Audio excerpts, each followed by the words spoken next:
आसान है। Please sir. तो इस सेशन को मैं शुरू करता हूं। एक बहुत इंपॉर्टेंट एक बात जो हमको समझनी होगी इस सेशन को आगे बढ़ाने से पहले, हमारा जो भी एजुकेशन सिस्टम है या जो भी बचपन से आज तक हमारी कंडीशनिंग हुई है, वो पूरा फोकस सिर्फ एक ही चीज के ऊपर है, वो है कि पैसा कमाओ। सब एग्री करते हैं इस बात से? तो पैसा कमाने पे तो सबका फोकस है, लेकिन कुछ ऐसा है जो इससे बहुत इंपॉर्टेंट है, उस पर किसी का फोकस नहीं है। पैसा कमाने से भी ज्यादा जो इंपॉर्टेंट है वो है कि आपने कितना पैसा बचाया। इंपॉर्टेंट है या नहीं है लॉन्ग टर्म में? सपोजिंगली आपने 50,000 रुपए महीने का कमा तो लिया, लेकिन आपके खर्चे हैं 55,000 रुपए के, क्या करोगे? तो कितना आपने कमाया उससे ज्यादा इंपॉर्टेंट है आपने कितना बचाया। कितना बचाया इससे भी ज्यादा इंपॉर्टेंट है कि जो बचाया उसको किस तरीके से इन्वेस्ट किया। ये कितने लोग समझ पा रहे हैं इस बात को? बट ये हमको कहीं नहीं सिखाया जाता है। स्कूल्स में, कॉलेजेस में, घर पे भी इसकी इतनी बात नहीं होती है कि पैसे को इन्वेस्ट कैसे करना है, स्मार्टली कैसे इन्वेस्ट करना है। क्योंकि अगर आपको स्मार्टली इन्वेस्ट करना आता है और आप मान लो महीने का, मैं बहुत बड़ी बात नहीं करता, 2-3 हज़ार रुपए भी इन्वेस्ट करते रहते हो अभी से, इस एज ग्रुप से, which is around 25 years 30 years, तो आने वाले 20 साल बाद, 30 साल बाद पता है आपके अकाउंट में कितना पैसा हो सकता है अगर स्मार्टली इन्वेस्ट करते हो तो? करोड़ों रुपए हो सकते हैं। तो this topic today is extremely important, चाहे आप मेल हो चाहे फीमेल हो। और जरूरी नहीं है ये उन्हीं लोगों के लिए है जिनकी एज ग्रुप 25 साल है, 30 साल है, 35 साल है, क्योंकि इन बातों को सीखना एक्चुअल में जरूरी है at as young of age as possible. यानी अगर आपकी एज 18-19 साल, 20 साल भी है, जो लोग कैमरे पे देख रहे हैं उनको मैं बोलता हूँ, जो वीडियो में देख रहे हैं, कि अगर आपकी एज 18-19 साल है, 20 साल है, तब भी आपके लिए सेशन बहुत इंपॉर्टेंट है, इनफैक्ट ज्यादा इंपॉर्टेंट है। और मेरे को आइडिया कहाँ से आया ये सेशन करने का? मेरे एक फ्रेंड है, मेरी वैसे उनसे बातचीत हो रही, उन्होंने मेरे से पूछा कि यार मेरे पास में कुछ फंड पड़ा हुआ है, मुझे क्या करना चाहिए, उसको कहाँ इन्वेस्ट करना चाहिए, कुछ आइडियाज हैं आपके पास? नहीं, उन्होंने मुझसे पूछा आप क्यों बीच में टांग अड़ा रहे हो, सीधा ही म्यूचुअल फंड है। तो उन्होंने मेरे से पूछा, तो मैंने ये नहीं कहा जो इन्होंने कहा, मैंने सबसे पहले उनसे ये पूछा, मैंने कहा आपने क्या किया हुआ इस पैसे का और कितना पैसा आपने जोड़ा हुआ है? उन्होंने बताया मेरे अकाउंट में अराउंड 4-5 लाख रुपए पड़ा हुआ है। मैंने कहा अकाउंट में मतलब? कहते savings account. And it's a huge blunder. और आप में से भी बहुत सारे लोगों के अकाउंट में पैसा पड़ा होगा। कितने ऐसे हैं यहां पर? सेविंग अकाउंट में इंटरेस्ट कितना है पता है? 3%, 3.5%। इन्फ्लेशन कितनी है? इन्फ्लेशन पता है ना हम सबको क्या है? मान लो आज हम पेट्रोल खरीदते हैं, कितने का है पेट्रोल? कितने रुपए लीटर है? 73। ये आज से 20 साल पहले कितने का था? 20-25 रुपए का। तो 25 रुपए से बढ़ करके आज कहां हो गया है? 73 पे पहुंच गया। तो ऑलमोस्ट 3 गुना बढ़ गया है। तो अगर वो पैसा आपके सेविंग अकाउंट में पड़ा होता तो क्या वो 3 गुना बढ़ जाता? तो आप लॉस में हो। समझ गए? इन्फ्लेशन का जो रेट है अप्रोक्सीमेटली आप कह सकते हो 6% के आसपास मान लेते हैं, वो वेरी करता रहता है। बट अगर 6% इन्फ्लेशन है और 3% आप अर्न कर रहे हो उस पैसे पे, तो आप कमा नहीं रहे हो, आप गंवा रहे हो, क्योंकि उस पैसे की वैल्यू कम होती चली जा रही है और आप खुश हो रहे हो कि मैं पैसा जोड़ रहा हूं। आप जोड़ नहीं रहे हो, आप बेवकूफी कर रहे हो। तो इस तरह की कुछ चीजें हैं जो हमको सीखनी बहुत जरूरी है। और जैसे मैंने उनको ये बात बोली तो it was a surprise for him. मैंने कहा ये पैसा सेविंग्स में क्यों पड़ा है, इसकी एफडी क्यों नहीं कराई? क्योंकि एफडी में एटलीस्ट 7% इंटरेस्ट है। कहता मैंने कभी सोचा ही नहीं ऐसे, मेरे को किसी ने बताया ही नहीं इसके बारे में, कभी सिखाया ही नहीं। और ये कोई छोटी प्रॉब्लम नहीं, बहुत बड़ी प्रॉब्लम है।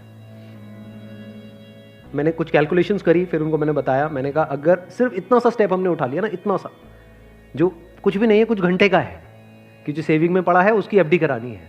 एफडी भी अलग अलग ड्यूरेशन की करा दी। कुछ जो हमको पता है कि अभी इमीडिएटली काम नहीं आना है, उसकी मान लो 3 साल की करा दी। कुछ लगता है इमीडिएटली काम आना, तो 6 महीने की एफडी करा दी। अगर इतना सा भी हमने स्टेप उठा लिया तो अगले आने वाले 20 साल बाद कितने का फर्क पड़ जाएगा? Any idea? लाखों रुपए का फर्क पड़ेगा। कम से कम 20 लाख रुपए का फर्क पड़ेगा आने वाले 20 से 25 साल में। तो मैंने कहा वो जब 20-25 लाख आएंगे, अब ये करोगे तो हो ही आप, जो मैंने बताया है, तो उसमें से कुछ थोड़ा इधर भी दे देना भाई। आपने कितना पैसा कमाया उससे इंपॉर्टेंट क्या है? कितना बचाया। अब पैसे को बचाते कैसे हैं? पैसे को बचाना मतलब हम क्या समझते हैं? खर्चे कम करो, बस ये तो हमको समझ आता है कि सब्जी वाले से लड़ते रहो, रिक्शे वाला 10 रुपये नहीं भैया 8 रुपये ही दूंगी मैं, तो बचा लो 2 रुपये। इसकी मैं बात नहीं कर रहा हूँ, मैं बात कर रहा हूँ थोड़ी बड़ी गेम की, जहाँ पे हम कुछ बेवकूफ़ों वाले स्टेप्स उठाते हैं और अपना करोड़ों का नुकसान कर बैठते हैं। मैं 2-3 रुपये की 5 रुपये की बात नहीं कर रहा हूँ। जो आज देखने में हज़ारों लग रहे हैं वो आने वाले टाइम की करोड़ों हैं, याद रखना मेरी इस बात को। हज़ारों लाखों बन जाते हैं कुछ साल बाद और लाखों करोड़ों बन जाते हैं कुछ साल बाद, अगर हमने स्मार्टली इन्वेस्ट किया तो। अब बताता हूँ आपको एक बहुत बड़ी गलती जो हम सब कर रहे हैं। आप में से कितनों ने इंश्योरेंस कराई हुई है? कौन सी इंश्योरेंस कराई हुई है? कितनों ने एंडोमेंट वाली कराई हुई है? कितनों को तो, एक मिनट, जिन्होंने इंश्योरेंस कराई हुई है कितनों को पता ही नहीं उन्होंने कौन सी कराई हुई है? करो, हाथ ऊपर करो। अरे वाह, वाह जी वाह। कितने हैं जिन्होंने एंडोमेंट कराई हुई है? एंडोमेंट पता है क्या होती है? कि आपने हर साल का इतना एक एक्स अमाउंट दिया, मानो 20-30 हज़ार रुपये दिया, और 10 साल बाद 20 साल बाद आपको इतने लाख रुपए मिल जाएगा, उसको एंडोमेंट बोलते हैं। वही कराइए। हाँ वही कराइए सर।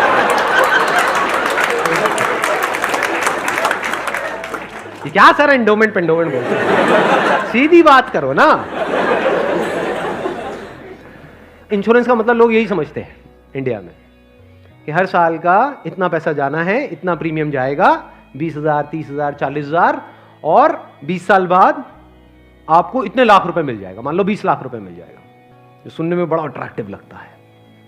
बेवकूफों वाला स्टेप है ये। कितनों ने टर्म इंश्योरेंस कराई हुई है?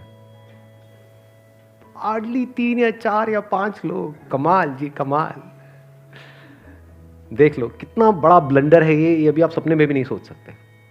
और ये आपको कोई नहीं बताएगा, ना कोई बैंक वाले बताएंगे, ना कोई इंश्योरेंस एजेंट बताएगा, ना आपका कोई दोस्त बताएगा, क्योंकि जब पैसा बीच में आ जाता है तो यारी दोस्ती सिर्फ नाम की होती है।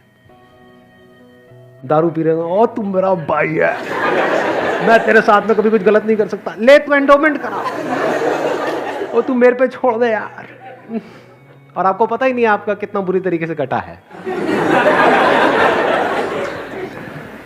तो अब ध्यान से समझना, ये जो टर्म इंश्योरेंस है ये आपको कराने के लिए कोई नहीं बोलेगा। क्यों? क्योंकि इसमें जो इंश्योरेंस एजेंट है उसको पैसा ना के बराबर मिलेगा। जो एंडोमेंट प्लान्स होते हैं, जो यूलिप्स होते हैं, उसमें उनको अच्छा खासा कमीशन मिलता है, कुछ केसेस में 30% तक भी मिलता है। अगर आपने मानो 20,000 की इंश्योरेंस कराई तो 30% कट गया आपका। आपका कट नहीं गया है, पैसा आपका कट गया है। 6,000 रुपये गया। अगर 6,000 रुपये वैसे कहीं पे खो जाते हैं या नहीं मिलते हैं या कोई लेकर के आपसे भाग जाता है, कितने दिन तक टेंशन रहती है? मजे की बात क्या है, आपको पता ही नहीं है कि आपके साथ क्या हुआ है। ये जो टर्म इंश्योरेंस होती है इसमें ना के बराबर कटता है। इसमें बस एक पॉइंट होता है जिसको सुनते ही आप लोगों को झटका लगेगा, जिनका कन्वेंशनल माइंडसेट है। टर्म इंश्योरेंस क्या होती है कि आप इतना पैसा देते रहो, मानो आपने 10 साल दिया, 20 साल दिया, 30 साल दिया, 30 साल बाद आपको 1 रुपए भी वापस नहीं आएगा। ओ सर, ये क्या सर, वापस नहीं आएगा तो फायदा क्या है? इंश्योरेंस किस लिए होती है? किस लिए होती है? कि कल को आपको कुछ हो जाए। ये बेसिक सी बातें बता रहा हूं आपको, ये नहीं पता है लोगों को। अभी देख लो कितनों ने हाथ उठाया था। बेसिक सी बात समझो, इंश्योरेंस का जो मतलब होता है वो होता है कि अगर आपको कुछ हो गया तो आपकी फैमिली को इतना पैसा मिल जाए कि उनको टेंशन ना हो। मान लो आप अर्निंग मेंबर हो फैमिली में, आप महीने का मान लो 30,000 कमा रहे हो, 40,000 कमा रहे हो, तो इंश्योरेंस का मतलब क्या है कि अगर आपको कुछ हो जाए तो आपकी फैमिली को इतना पैसा मिलना चाहिए कि उनके पास 40-50 हज़ार रुपये आता रहे। ये जो पॉलिसीज होती हैं, एंडोमेंट, यूलिप और ये सब जितनी भी होती हैं, इसमें कवर बहुत कम होता है। कवर का मतलब समझते हैं हम? कवर मतलब लाइफ कवर, जितने की कवरेज हुई है। कि अगर आप मानो 50,000 का प्रीमियम दोगे तो आपको कवरेज मिलेगी, अलग अलग प्लान में अलग अलग होती है, मान लो 10 से 20 लाख रुपए की। मान लो अगर आपको 20 लाख रुपए मिल भी गया आपकी फैमिली को आपके जाने के बाद में, अगर आप साल का 50,000 दे रहे हो तो इसका मतलब अच्छा खासा कमा रहे हो, मान लो लाख रुपए महीने का कमा रहे हो, तो क्या उस 20 लाख रुपए में आपकी सारी जो भी फैमिली की प्रॉब्लम्स है वो सारी सॉल्व हो जाएगी? तो करा क्यों रहे हो ऐसी इंश्योरेंस? बस लालच, कितने साल बाद इतना पैसा मिलेगा? 20 लाख को अगर आपकी फैमिली आपके जाने के बाद में बैंक में रखती है, वहां से कितना इंटरेस्ट आएगा? मान लो 7% भी आ जाता है। 7% कितना होता है? 1,40,000, 20 लाख पे महीने का कितना हुआ? 12,000 रुपये महीना। चलो 1 लाख भी हटा देते हैं। अगर आपकी सैलरी 50,000 थी तो क्या 12,000 रुपये महीना बहुत है आपके लिए, आपकी वाइफ के लिए, आपके बच्चों के लिए? आपके मदर फादर के लिए, सबके लिए बहुत है। बिल्कुल। तो फिर ऐसी इंश्योरेंस हम क्यों कराते हैं? क्योंकि हम इन चीजों में कभी दिमाग ही नहीं लगाते हैं। कोई और हमारे लिए दिमाग लगा रहा होता है, कोई एजेंट या फिर बैंक वाले फोर्स कर रहे होते हैं। आजकल ये नया ट्रेंड चल गया है कि आपके बैंक अकाउंट में थोड़ा सा भी पैसा पड़ा होगा तो बैंक से फोन आ जाएगा। हो रहा है ऐसा है? नहीं हो रहा है कि क्यों रखा हुआ है, ये करा लो ना, वो करा लो ना। अब वो क्या करवाने को बोलेंगे आपको, जिसमें आपका फायदा है, जिसमें उनका फायदा है। इस बेसिक सी चीज को समझ लो। तो टर्म इंश्योरेंस के लिए आपको कोई नहीं बोलने वाला। उल्टा अगर आप बोलोगे तो वो लोग मना ही करेंगे, आपको कहेंगे इसमें मिलना तो है नहीं, फायदा क्या है। अब टर्म इंश्योरेंस का फायदा समझो। यहां पे आपने एंडोमेंट में, यूलिप में कितना दिया? 50,000 साल का, और मिला कितना? कवर कितने का है? 20 लाख का मैक्सिमम। कई कई केसेस ऐसे भी हैं जहां पे 50,000 आपने दिया और 10 लाख का कवर है, और 10 लाख रुपए कुछ भी नहीं है अगर कुछ आपको हो जाता है तो। अब वहां पर क्या है? 10,000 रुपए आप देते हो साल का, और कवर कितना है? 1 crore. 1 crore approximately, depends upon the age. But 1 crore का आपको कवर मिला। 10,000 रुपए आपने साल का दिया, 1 करोड़ अगर उन्होंने बैंक में भी रखा तो कितना आया? 60,000 महीने। 7 लाख रुपए साल का आया। महीने का कितना हुआ? अराउंड 60,000। बहुत है। अगर आप 50,000 रुपए कमा रहे हो, बल्कि 10,000 ज्यादा दे दिए। अगर आप मैं वही बोलने ही वाला था कि अगर आप जरूरत से ज्यादा लड़ते हो घर में तो आपके घर वाले खुश होंगे। चलो एक काम तो अच्छा किया जिंदगी में। तो अगर आपका बजट 50,000 का है इंश्योरेंस कराने का, तो 10,000 आपने कराई टर्म इंश्योरेंस, बिना ये सोचे कि मेरे को वापस कितना मिलेगा, क्योंकि वापस मिलने के लिए इंश्योरेंस नहीं है। इंश्योरेंस है लाइफ कवरेज के लिए। टर्म इंश्योरेंस मतलब क्या? कि आप उतना ही पैसा दे रहे हो जितने का आपको लाइफ कवर चाहिए। सिंपल। मान लो आप लाख रुपए महीने का कमा रहे हो, तो आपको कितने की पॉलिसी चाहिए? 2 करोड़। 2 करोड़ की। 2 करोड़ के लिए कितने का प्रीमियम जाएगा साल का? 20,000 रुपए। बस, इससे ऊपर 1 रुपए भी देना इलॉजिकल है। इसको बोलते हैं पैसे को बचाना। और वैसे अगर आपको 2 करोड़ की कवर चाहिए एंडोमेंट पॉलिसी में, तो कितने का प्रीमियम देना पड़ेगा साल का? 10 से 20 लाख रुपए साल का आपको प्रीमियम देना पड़ेगा। मतलब जितना कमा रहे हो उससे ज्यादा देना पड़ेगा। समझ गए क्या हो रहा है? जो कमा रहे हो वो सारा इंश्योरेंस में ही जाएगा, तब जाकर के एक ढंग का कवर मिलेगा आपको।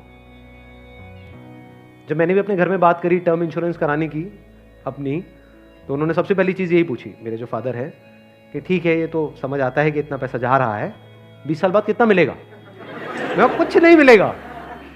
मैं कहा हाँ अगर कुछ हो गया तो मिलेगा। कहता अरे नहीं नहीं बेटा ये क्या बात कर। मैं कहा इसीलिए होती है इंश्योरेंस पॉलिसी, मिलेगा। इस तरह से आप ज्यादा से ज्यादा कवर ले सकते हैं। Health insurance sir? Health insurance is must. आज के टाइम में बहुत जरूरी है। नहीं तो होगा क्या? आपने पैसा बचाया, मान लो बहुत एफर्ट किया, बहुत मेहनत करी, पता नहीं क्या क्या करा, और एक एक्स अमाउंट आपने बचा भी लिया।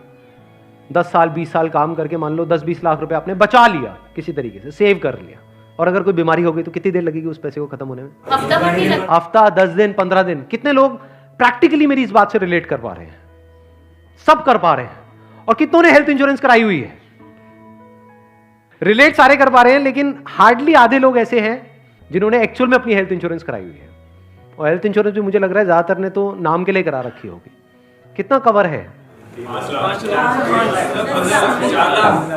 क्योंकि अगर आप कवर ज्यादा भी लेते हो तो प्रीमियम आपको बहुत ज्यादा नहीं देना पड़ता है, मार्जिनली एक्स्ट्रा होता है।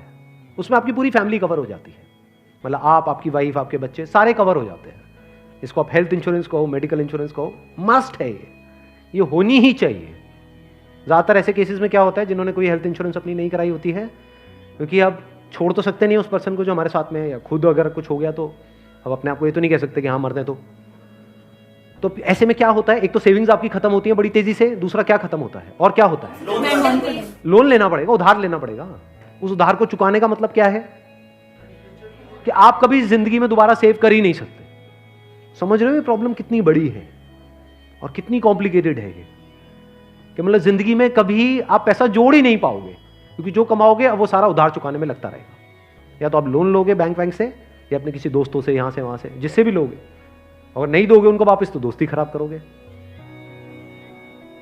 और एक और जब बात यहां तक आई है तो एक और चीज, एक और गलती हम करते हैं, we want to make quick money, उससे हमेशा बच करके रहो।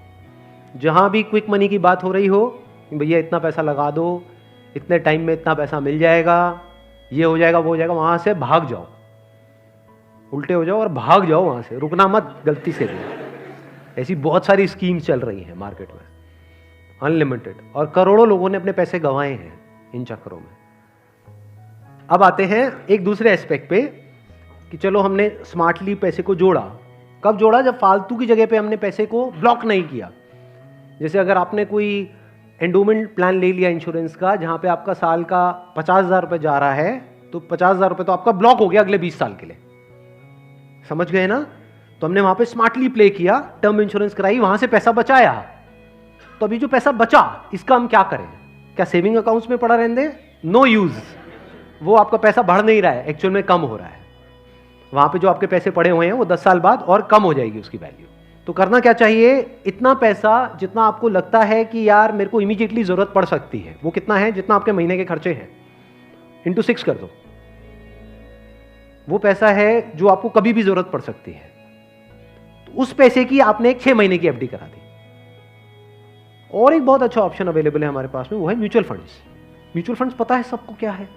कितनों ने ऑलरेडी इन्वेस्ट किया हुआ है म्यूचुअल फंड्स में? बहुत कम लोगों ने। क्यों नहीं किया हमने इन्वेस्ट? पता ही नहीं है। नंबर 1 करेक्ट इंफॉर्मेशन नहीं है, नंबर 2 हम डरते हैं। हमें लगता है म्यूचुअल फंड भी कोई स्कीम है कि पैसा इकट्ठा किया और कल को अगर भाग गए या बंद हो गया तो पता नहीं क्या होगा। ये पैसा आपका 100% सेफ है, because it is regulated by SEBI. तो यहां पे डरने की जरूरत नहीं है कि मेरा पैसा चला जाएगा, बस हमको यहां पे स्मार्टली प्ले करना पड़ेगा। So what we need to do is, एक तो आपने अपने 6 महीने का जो अपना कॉर्पस है उसको अलग कर दिया, यानी जो पैसा आपको चाहिएगा उसकी आपने एफडी करा दी, इंश्योरेंस वगैरह को प्लान कर लिया अच्छे से। फिर जो पैसा आपका बचा उसमें आप इन्वेस्ट कर सकते हो through SIP, systematic investment plan. It is an excellent option. Never try to get into stocks directly अगर आपको बहुत ही डीप नॉलेज नहीं है शेयर मार्केट की। तो हाँ, you are qualified in that और आपका काम ही वही है, तब तो ठीक है। बट किसी की सलाह सुनी कि यार, या कोई कहानियां सुनी कि ये शेयर पहले इतने का था अब इतने का हो गया, सुनी होंगी ऐसी कहानियां। Never invest in stocks directly, क्योंकि कुछ नहीं पता कि वो कंपनी का क्या होने वाला है। हो सकता है आपका 100 रुपये आपने पूरा जो भी आपने जोड़ा या 1 लाख रुपए आपने जोड़ा और किसी के एडवाइस पे आपने उठा करके लगा दिया, वो 1 लाख रुपए 10,000 भी रह सकता है कुछ टाइम के अंदर अंदर, पता भी नहीं लगेगा। कहते हैं ना, never put all your eggs in the same basket, in one basket. तो अब करें क्या? क्योंकि अब प्रॉब्लम क्या है, इन्फ्लेशन अगर है 6% का और एफडी में आपको मिल रहा है 7%, तो अल्टीमेटली आप कितना कमा रहे हो? 1%। 1% से क्या होगा? करोड़पति बन जाओगे? इम्पॉसिबल। तो आप क्या कर सकते हो, अपना आधा पैसा सेफ जगह पर रखो। सेफ जगह क्या है? एफडी हो गया। एफडी में भी एक और चीज है जो बहुत लोगों को नहीं पता है। वो क्या है कि ऐसे, एक तो है बैंक में आप एफडी कराते हो, एक है कुछ कंपनीज है जो क्रिसिल से या इकरा से, ऐसे ये कुछ ऑर्गेनाइजेशंस हैं, वहां से AAA रेटेड है। AAA रेटेड का मतलब होता है highly secure, as secure as a bank. वहां पर अगर आप एफडी कराते हो तो आपको 9% तक का इंटरेस्ट मिल जाता है। ये जो सुनने में लगता है ना 7% और 9%, ये अभी छोटा लगता है, लेकिन आने वाले 20 साल बाद इसकी कितनी बड़ी अमाउंट होती है अगर आप कंपाउंडिंग को बीच में ले आओ, that you can't even think in the wildest of your dreams. Compounding कितने लोगों को पता है? बहुत कम को। देखो, कंपाउंडिंग मतलब होता है जो हमको इंटरेस्ट मिलता है हमारे पैसे पे, जहां भी हम इन्वेस्ट करते हैं उस इंटरेस्ट पे भी तो इंटरेस्ट मिलता है ना। मान लो आपने 100 रुपए इन्वेस्ट किया, 1 साल बाद 20% की रिटर्न आई, तो अगले साल 120 पे 20% मिलेगा। कितना हो गया? 144। उसके अगले साल 144 पे 20% मिलेगा, 100 पे नहीं मिलेगा। और जब इसको आप इस तरीके से देखते चले जाओगे तो ये फिगर देखने में छोटी लगेगी, शुरू छोटे से होएगी, शुरू होएगी 2-3 हजार 5 हजार से, ये करोड़ों में पहुंचने में देर नहीं लगेगी। मतलब हर महीने का मैं कंजर्वेटिव भी पकड़ता हूं, अगर 2-3 हजार रुपए भी हम सेव करते हैं, उसको स्मार्टली इन्वेस्ट करते हैं, इतना सा सीख जाते हैं, तो बहुत बड़ा डिफरेंस आ जाएगा हमारी लाइफ में आने वाले कुछ साल बाद। Huge difference. तो आपको दिमाग ये लगाना है कि लॉन्ग टर्म में बेस्ट पॉसिबल ऑप्शंस क्या क्या अवेलेबल है। जैसे आप में से कितने हैं जो मैरिड हैं और जिनकी कोई डॉटर है, तो एक गवर्नमेंट की तरफ से एक स्कीम है सुकन्या योजना करके, सुना है इसके बारे में? That is an excellent investment option, government की तरफ से सब्सिडाइज्ड है वो। तो वहां पे आप एक्सपेक्ट कर सकते हो 9% की रिटर्न जो गवर्नमेंट की तरफ से मिल रही है आपको, और हर साल का आपके ऊपर है आपको कितना इन्वेस्ट करना है। हाईएस्ट लिमिट 1.5 लाख की है, बट आपके ऊपर है, किसी साल में आपने 10,000 कर दिया, कभी 20,000 कर दिया, ऐसे आप करते रहे over a period of next 15-20 years. उसके बाद में एक बहुत बड़ा कॉर्पस उसको मिलेगा अपने एजुकेशन के लिए या किसी भी चीज के लिए, फ्यूचर के लिए। इसको बोलते हैं स्मार्ट इन्वेस्टमेंट। पैसे से पैसा कैसे कमाना है, ये एक बहुत बड़ी आर्ट है, क्योंकि ये जिसको आती है और अगर उसकी कमाई कम भी है तब भी वो आने वाले 20-30 साल बाद बिल्कुल ऐसा है जैसे कछुआ और खरगोश की कहानी, इमीडिएटली नहीं। मान लो कोई बंदा है 50,000 रुपए कमा रहा है लेकिन वो स्मार्टली इन्वेस्ट कर रहा है।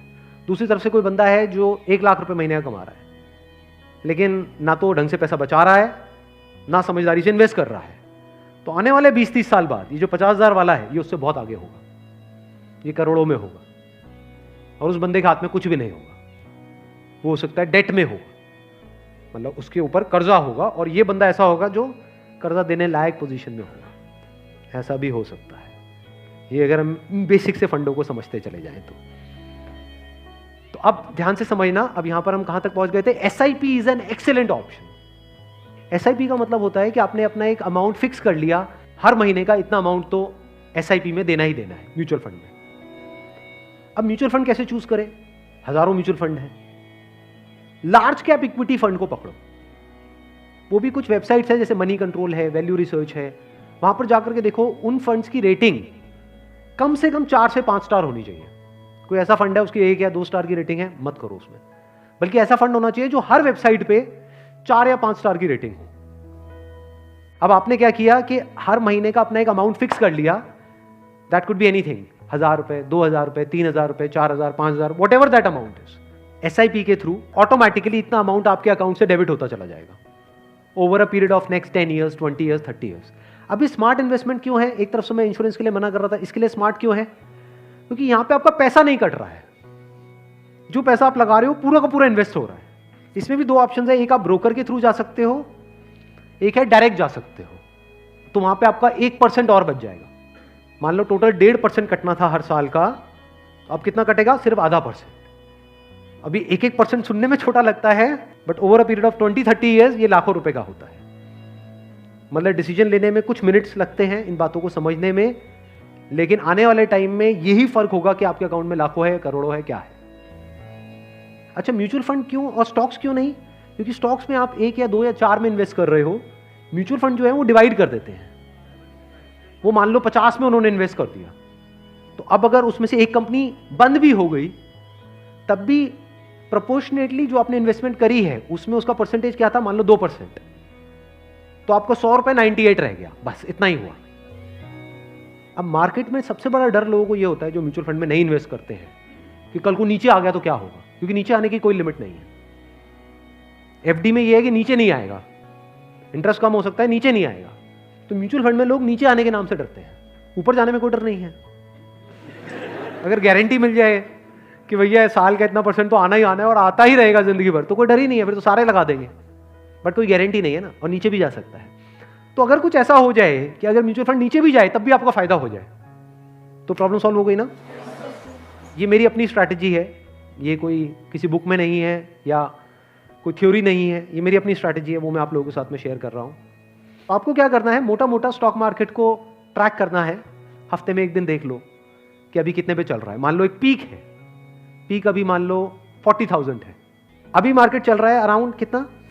37 के अराउंड चल रहा है। तो मेरी स्ट्रैटेजी क्या है? जैसे ही मार्केट 20% से नीचे गिर जाए कि मार्केट की ये पीक है, मान लो 40,000 है, अब मार्केट 30,000 पे आ गया है, तो आपने क्या किया? पहले इन्वेस्ट किया हुआ था SIP में, लार्ज कैप्स में, आप इमीडिएटली जैसे ही मार्केट 30 पे आई आप स्विच कर गए मिड कैप में, not even in small cap, mid cap.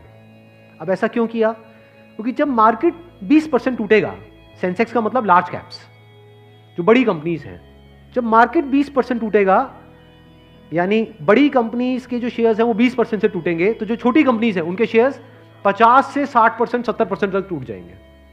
तो जब वो 60% टूटा तो 100 की चीज आपको कितने में मिल गई? 50 में या 40 में। तो जब मार्केट नीचे भी गया तो आपका फायदा हो रहा है। ये स्ट्रैटेजी समझ आ गई?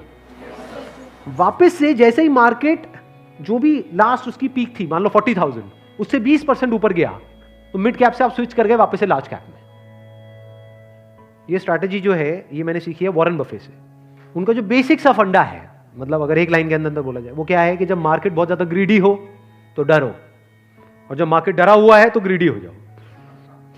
बेसिक सा फंडा है। मतलब जब सब डरे हुए हैं तो थोड़े से लालची हो जाओ, और जब सब लालची हो रहे हैं, मतलब मार्केट ऊपर भाग रहा है, तो डरने लग जाओ। तो लार्ज कैप में डर कम है, मिड कैप में डर ज्यादा है। तो जैसे ही मार्केट नीचे जाएगा मिड कैप को सब छोड़ देंगे, उस वक्त आप उसको पकड़ लोगे। तो अब चाहे मार्केट ऊपर उठे तब भी आपका फायदा है, नीचे गिरे तब भी आपका फायदा है। आप वेट कर रहे हो, मैं आज एक्चुअल में वेट कर रहा हूं।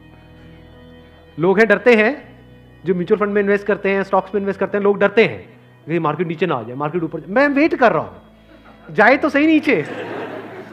समझ गए? क्योंकि लार्ज कैप टूटेगा 20%, तो मिड कैप टूट जाएगा 60%। तो मेरा 100 रुपए लगा हुआ था तो 80 रह जाएगा, उस 80 को उठा करके मैं मिड कैप में डाल दूंगा, फिर आराम से बैठ जाऊंगा कुछ सालों के लिए। जैसे ही मार्केट ऊपर जाएगा, मतलब लोग लालच से तड़प रहे हैं, तब जैसे ही 20% ऊपर गया, मान लो 48,000 पे गया, मिड कैप से हट करके मैं आ जाऊंगा लार्ज कैप में, वापस से सेफ हो गया। अब जो नया पीक बन गया वो क्या बन गया? 48,000। आज की रेट में क्या है? 40,000। अब 48,000 पे 2020 चलेगा। आ गया गेम समझ में?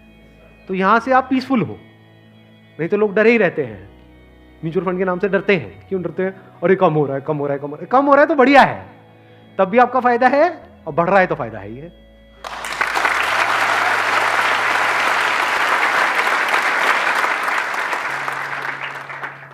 समझ गए? ये बेसिक सा फंडा है, हमेशा याद रखना। मतलब मासिस की जो साइकी है उससे आप कुछ अलग करोगे तभी आपके साथ कुछ अलग होगा, नहीं तो पूरी मार्केट रो रही होगी, आप भी बैठ करके रो रहे होंगे। अरे टूट गया, टूट गया, टूट गया, टूट गया, अरे गिर गया, गिर गया, गिर गया, गिर गया, मैं बर्बाद हो गया, मैं बर्बाद। बर्बादी में भी आपका जश्न होगा अगर इस तरह से आप समझ पा रहे हो तो। Thank you so much.